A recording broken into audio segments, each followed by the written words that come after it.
ये हम इलेक्शन से पहले डिस्कस करते रहे कि इलेक्शन होना बड़ा ज़रूरी है, एक स्टेबल हुकूमत आना बड़ा ज़रूरी है और इकोनॉमिकली स्टेबल फैसले होना बड़ा ज़रूरी है। लेकिन आज जब पोलिंग डे के 4-5 रोज़ बाद हम बात कर रहे हैं तो ये तमाम चीज़ें आपको होती नज़र आ रही हैं उसी तरह से जिस तरह हम पहले गुफ्तगू करते चले आए। बिस्मिल्लाहिर्रहमानिर्रहीम। तो एक तो बात बिल्कुल आया है कि पाकिस्तान इकोनॉमिक चैलेंजेस में घिरा हुआ है और सबसे बड़ा जो चैलेंज इस वक्त दरकार है वो ये है कि आईएमएफ का जो करंट स्टैंड बाय अरेंजमेंट है, अगर आप इसकी देखिए तो ये पहले फरवरी में हमने इसका रिव्यू कराना था, अब चले मार्च में चला गया है।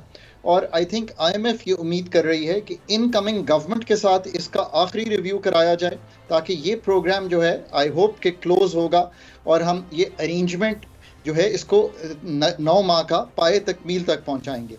इसी के साथ आई थिंक जो नए प्रोग्राम के कॉन्टूर्स हैं वो तय करने बहुत ज़रूरी हैं। सो नई हुकूमत का आ जाना, अपनी प्रेपरेशन कर लेना, अपने कॉन्टूर्स अपने दिमाग में, वो चाहे मालियाती साइड पे हो, मॉनेटरी साइड पे हो, एनर्जी साइड पे हो, स्ट्रक्चरल साइड पे हो, उसका एक ओवरऑल जायज़ा लेकर एक माइंडसेट बना लेना बहुत ज़रूरी है। अब मैं जब यही चीज़ आपके सामने रखता हूँ तो this is very very serious work.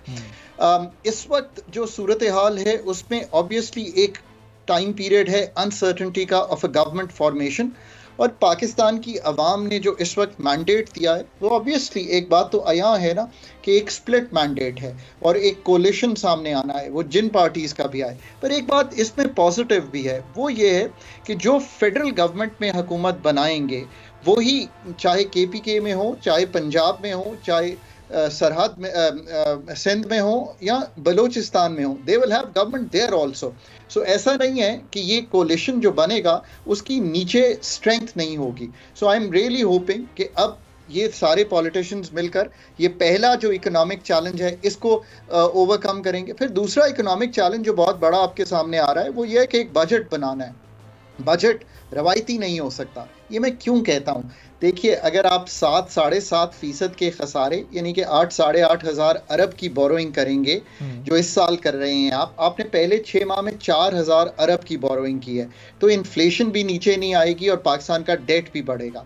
सो आने वाली हुकूमत को कुछ स्ट्रक्चरल चीज़ें सामने रखनी है, एक्सपेंडिचर का रिफॉर्म, पाकिस्तान के टैक्स पॉलिसी का रिफॉर्म, पाकिस्तान की सब्सिडी का रिफॉर्म। अब ये तो एक चैलेंजिंग चीज़ नज़र आती है, बट अच्छी बात यह है कि आपने SIFC का जिक्र किया। मैं SIFC के क़याम को थोड़ा सा, चूँकि PDM ही करके गई थी, लेट से उनका कोलिशन आ जाता है तो वो खुद इसको जब मार्ज़े वजूद में लाई तो मेरा ख्याल है कि इसको एक होल ऑफ गवर्नमेंट अप्रोच पे सोचना चाहिए, इसको बियॉन्ड सिर्फ इन्वेस्टमेंट भी देखना चाहिए। आपने सही बात रखी कि उन्होंने मायदे किए, UAE में भी हुए, चाइना से भी बात हो रही है, रेकोडिक पे भी बात आगे चल रही है, सऊदी अरेबिया से भी बातचीत है। हम अपने जो ज़मीन हमारे पास इतनी बड़ी है उसको कल्टिवेट करने के लिए कॉर्पोरेट फार्मिंग की भी बात कर सकते हैं। पर मैं ये समझता हूँ कि इससे बढ़कर आपको होल ऑफ गवर्नमेंट अप्रोच को लाने के लिए, तभी बात हो रही थी कि हमने एक एनर्जी प्रोग्राम सर्कुलर डेट को कम करने का IMF के सामने रखा है। आपको मालूम है कि SIFC में वो भी गया, SIFC ने उसको तकवीत दी। एक मैं इंपॉर्टेंट बात आपके सामने रखता हूँ, देखिए बहुत सी मिनिस्ट्रीज में काम इसलिए नहीं होता कि जो इस वक्त law enforcement agency specially NAB की अम्ब्रेला है उससे लोग घबराते हैं।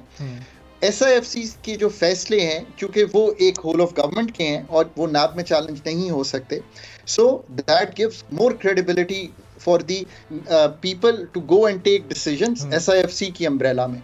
सो आई थिंक ये आने वाला फ्यूचर है, बट इन नो वे जो आने वाली हुकूमत है उसको बहुत सीरियस काम करना पड़ेगा। और मैं बहुत उम्मीद करता हूँ कि उन्होंने 2 काम किए हों, एक तो तैयारी की हो इन सब चैलेंजेस की जो मैंने आपके सामने रखे हैं, और ये तो अगले 6 माह के चैलेंजेस हैं। और दूसरी चीज़ यह है कि I really keep saying this, और मैं अब तकरीबन अपने हर इंटरव्यू में, हर राइटिंग में, हर जरीदे में ये लिखता हूँ, देखिए रियलाइज़ कीजिए कि पाकिस्तान एक कॉम्पिटेंस क्राइसिस में आया हुआ है। पाकिस्तान की थिंकिंग आउटसोर्स्ड है मल्टीलैटरल्स को।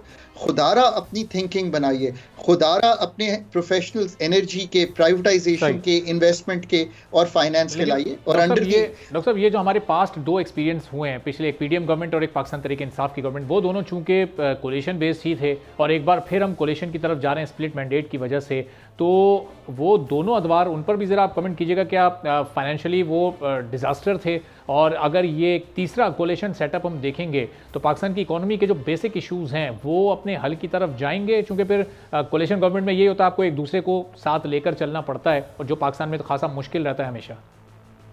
So that's a seriously good question। देखिए दोनों अदवार में एक बात तो कॉमन है, हम जहाँ पे खड़े हैं हम अपने कलीदी तौर पे एनर्जी सेक्टर के डेट को ठीक नहीं कर पाए ना। तो ये बात यहाँ है कि जब पीटीआई ने टेक ओवर किया था तो क्या 1100 का सर्कुलर डेट था, छोड़ा 2300 पे, पीडीएम ने छोड़ा 2600 पे, अब 2750 का सिर्फ पावर सेक्टर में है। गैस सेक्टर का सर्कुलर डेट जो है 2100 ओरिजिनल और ऊपर 700-800 लेट पेमेंट सरचार्ज में बना हुआ है। 5700 अरब रुपए का ये डेट बना हुआ है। सो अगर मैं यही कहूँ तो आपको अंदाजा हो जाएगा, आप कहेंगे हाँ जी यही एक बैरोमीटर ले लें। कोई भी हुकूमत मेरा ख्याल है कि कलीदी फैसले जो है वो नहीं कर पाई, प्राइसिंग तब्दीली करके वक्त गुजरता रहा है।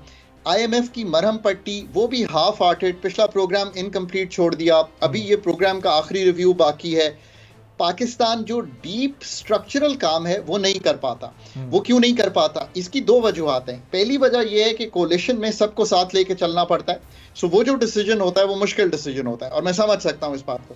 पर यार अच्छी बात यह है कि क्या आप किसी का मंशूर पढ़ें तो कोई ये नहीं कह रहा है कि बिजली के सेक्टर की तंजीमें ना होने वाली है। जब वो ये कहते हैं ना कि बिजली सस्ती देनी है, मैन्युफैक्चरर्स को भी देनी है, एग्री को भी देनी है, आपको, मुझे और वल्नरेबल को भी देनी है, वो ये कह रहे हैं कि खुदारा इसका कुछ कीजिए। अब हम जैसे पॉलिसी मेकर्स की बात सुनेंगे तो उनको अंदाजा होगा कि ये हल्की चीज़ों से, यानी कि जो पीस पील चीज़ें हैं या फायर फाइटिंग से नहीं ठीक होगा। इसके लिए फंडामेंटली डिस्कोस को बेचने से, आईपीपीज की जो शराइत हैं जो चाइनीज़ के साथ, उनको रीनिगोशिएट करना, थर कोल लाइन लॉसेस कम करना, जेनकोस को प्राइवेटाइज करना, मतलब तो खान साहब ये एक तरफ ये अमली इकदाम हैं जो कि आप बता रहे हैं जो प्रैक्टिकल स्टेप्स हैं, और एक तरफ वो मंशूर में किए गए वो सियासी वादे हैं जो कि आवाम से इलेक्शन से पहले किए गए। अभी अगर पीडीएम की जमातें हुकूमत में आ जाती हैं, कोलिशन के जरिए गवर्नमेंट बन जाती है, तो फिर आवाम तो वही एक्सपेक्ट करेंगे कि उनको 300 यूनिट बिजली फ्री मिलेगी, उनकी तनख्वाहें डबल होंगी, उन्हें कई तरह के कार्ड्स मिलेंगे। फिर वो मंशूर कहाँ जाएंगे जो कि वादे के तौर पर सामने रखे गए थे आवाम के? Can I say something honestly? अगर आप अभी देखें तो ओगरा ने एक प्राइस रिविजन जो है सुई कंपनीज की हुई है कि जो गैस की कीमतें हैं वो 1 जनवरी को जो उन्होंने किया 6 माह का जायजा, उसमें उन्होंने रिवाइज की हुई है, सुई साउथ की भी, सुई नॉर्थ को भी। सो इसको रियलाइज कीजिए कि रिलीफ असल क्या है अगर हमने देनी है। रिलीफ सस्ती बिजली या सस्ती गैस देने से नहीं आती, रिलीफ इससे आएगी कि हम फंडामेंटल्स इकोनॉमी के ठीक करें, जिससे एग्रीकल्चर की पैदावारी सलाहियत बेहतर हो ताकि उनको रकूम ज़्यादा आए, मैन्युफैक्चरिंग पाकिस्तान में एक्सपोर्ट बेस बने। नेक्स्ट चीज़ जो लॉन्ग टर्म है, ट्रेड पॉलिसी को ठीक करना है, डीरेगुलेट करना है इकोनॉमी को, ताकि आप बोल की बजाय बोल 2 बनाएं, उसमें आप और लोग ज़्यादा रखें ताकि उनके घर पैसे जाएं और वो बिजली कॉस्ट ऑफ लिविंग को कर सकें।